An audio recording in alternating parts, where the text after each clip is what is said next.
Nagluto na nga pala ako ng ulam sa aking baon mga katwini. Dahil nga ay holiday, ay gagawa kami ng aming film. At sa mga oras nga na yan ay katatapos ko lang maglaba mga katwini. At sa mga hindi nga nakakaalam, ay wala dito si mama. Dahil nga nung Sabado ay umalis na siya papunta sa Pampanga. At pagka-uwi nga ni mama ay kasama na niya sila tita. Sobrang excited ko na nga dahil nga ay makikita ko na yung pinsan ko. Uuwi pala sila mama ay Sabado din mga katwini. Sa mga oras nga na yan ay umalis na ako sa bahay. Naggambay na muna pala kami dito. Dahil nga ay naghintay pa kami ng ibang kaklase namin mga katwini. Maya-maya nga lang ay naglakad na kami papunta doon sa bahay ng kaklase namin. Ilang minuto nga bago kami nakarating sa kanila. Paano ba naman ay napakalayo ng kanilang bahay mga katwini. At ito nga ay nakarating na kami sa kanila. Pagkarating nga namin dito, ay naabutan namin silang kumakanta. At habang nga sila kumakanta mga katwini, ay ang iba naman ay nagluluto ng ulam. Bising-bising nga pala dito sila sa kusina mga katwini. Nagluto nga pala sila ng pansit at gumawa sila ng salad. Di ko nga in-expect mga katwini ay magbubudol fight pala kami. Hindi ako na-inform. Habang nga pala sila busy doon, ay ako naman ay nandito sa kwarto ng aking kaklase. At ayan ay paupo-upo lang. Habang ang iba ay busy.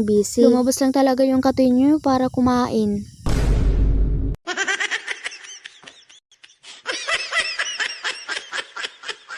Pagkatapos nga pala namin kumain mga katwini, ay nagbihis na kami at mag-aayos. Dahil nga ay gagawa na kami ng film. Maya-maya nga lang ay nilibot na muna namin ito kung saan kami gagawa ng film. Last na lang talaga ito mga katwini para gumawa ng film. Dahil nga ay magbabakasyon na mga katwini. Ang bilis lang talaga ng panahon. Kasi isipin mo mag-grade 12 na kami. Sa mga oras na nga na yun mga katwini, ay malayo yung nilakad namin. Paano ba naman ay naghanap talaga kami ng maayos sa pwesto para sa paggawa ng film. Ang laki kasi ng dagat mga katwini. Kung di lang talaga malaki yung dagat, doon sana kami gagawa sa mas malapit sa bahay ng kaklase ko. Sa gilid ng dagat. Ang layo pa naman ang nilakad namin para lang maghanap ng maayos na pwesto. Ang gagawin nga pala namin ng film mga katwini ay love story. At sa mga oras nga na yan ay nagsimula na kami. At ayan ay naglalakad kami habang binibidyohan. Kunwari nga pala ay magbe-beach kami sa mga oras na yan. At kasama namin yung mga barkada namin. At may dalawa nga nag-iibigan.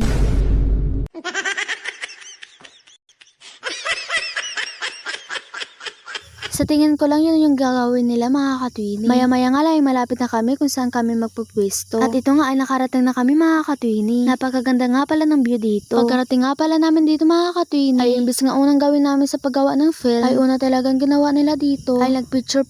Sino ba naman hindi makakabigil sa ganda ng view dito, no?